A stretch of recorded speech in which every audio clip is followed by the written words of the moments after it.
Bismillahirrahmanirrahim. Assalamualaikum warahmatullahi wabarakatuh. Salam pejuang RSP.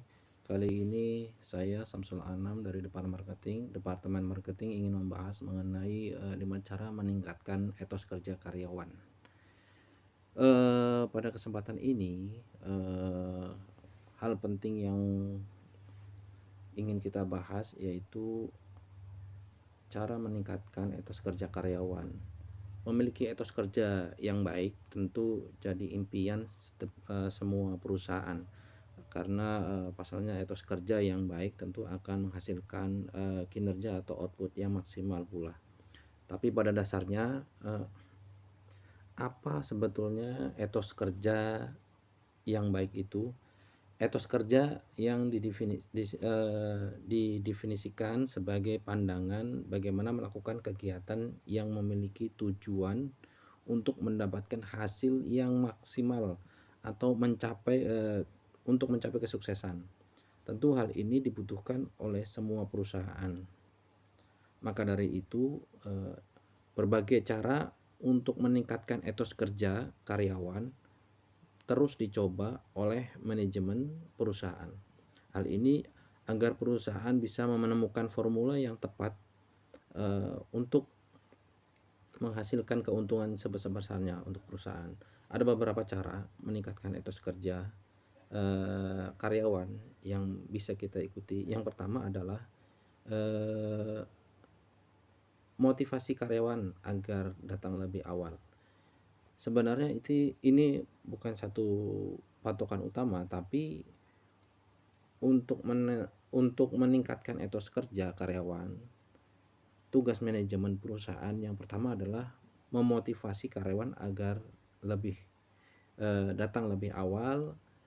Ini supaya tidak terjadi adanya pekerjaan yang lebih atau mungkin lembur gitu ya.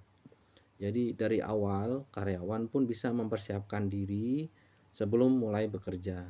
Selain motivasi, Anda juga bisa membuat kebijakan seperti mungkin menyediakan reward agar supaya karyawan mau datang lebih awal. Barangkali mungkin ada sarapan pagi untuk beberapa orang yang datang pertama. Hal seperti itu juga diperlukan. Kemudian jika di perusahaan Anda sudah memiliki karyawan yang datang pada pagi hari, biasanya dijamin karyawan tersebut menjunjung tinggi prinsip-prinsip etika kerja. Yang kedua, memiliki sifat profesional yang tinggi atau di mana saja. Poin yang satu ini mungkin ditujukan untuk para leader ya atau atasan. Jadilah atasan yang lebih rendah hati dan bersahabat kepada karyawan. Fokuskan pada pekerjaan, tapi jangan juga menjadi pribadi yang terlalu ambisius, tidak memikirkan anak buah atau terlalu memikirkan diri sendiri. Kemudian dengan cara mempertahankan sifat profesional di mana saja, jadi Anda bisa bersahabat dengan anak buah tapi tetap tunjukkan sikap profesional ketika sedang bekerja. Hal ini menjadi penting ketika berada di lingkungan pekerjaan supaya aura pemimpin kita juga tetap ada dan bisa dihargai oleh anak buah. Kemudian dan selanjutnya adalah memiliki sifat yang positif walaupun atau meskipun diberikan komentar negatif. Nah, ini penting karena sikap positif tentu selalu penting, harus ada di mana saja. Hal ini pun harus dimiliki oleh setiap karyawan, tidak hanya dimiliki oleh seorang leader atau pemimpin pada suatu perusahaan tentunya, termasuk untuk para atasan dan karyawan.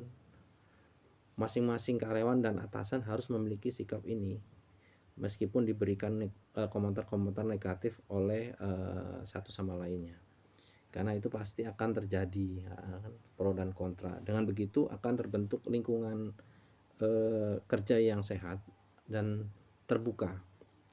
Ketika menjadi atasan, Anda mungkin harus menerima jika ada karyawan yang memberikan kritik atau saran untuk sifat kepemimpinan Anda. Sebagai atasan, Anda harus berani mengakui jika memang melakukan kesalahan. Itulah sikap atasan yang baik. Begitupun sebaliknya, karyawan harus menerima kritik dan saran yang diberikan oleh atasan. Jadikan hal tersebut sebagai masukan yang baik, membuat Anda lebih maju dan produktif. Kemudian yang selanjutnya, hal apa yang bisa menjadi motivasi etos kerja yang baik? Yang pertama, yang selanjutnya, motivasi karyawan untuk memiliki inisiatif. Supaya karyawan memiliki inisiatif atau mampu berimprovisasi dengan baik. Motivasi karyawan untuk memiliki inisiatif yang tinggi. Poin yang satu ini juga penting bagi output yang dihasilkan atau hasil kerja yang dihasilkan. Manajemen perusahaan haruslah mampu untuk menstimulus karyawan agar memiliki inisiatif yang tinggi saat mengerjakan sebuah pekerjaan atau proyek baru. Tentu hal ini tidaklah mudah. Sang atasan harus bisa memberikan kepercayaan penuh, dan sang karyawan harus mengerti atau aware mengenai hal tersebut. Tumbuhkan kepercayaan diri pada karyawan agar memiliki sifat optimis ketika mengerjakan satu pekerjaan atau satu proyek. Selanjutnya, memberikan apresiasi juga dan menghormati partisipasi karyawan. Hal ini yang kadang luput dari perhatian sebagai leader atau atasan atau mungkin manajemen perusahaan. Anda harus rajin memberikan apresiasi dan menghormati partisipasi karyawan dalam mengerjakan sebuah pekerjaan atau proyek baru.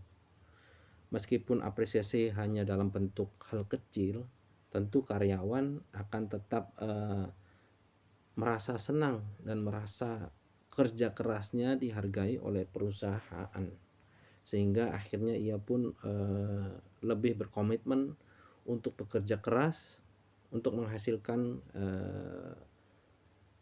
keuntungan-keuntungan yang besar untuk perusahaan. Saya kira itu yang bisa saya sampaikan. Mudah-mudahan bermanfaat. Salam pejuang RSP. Assalamualaikum warahmatullahi wabarakatuh.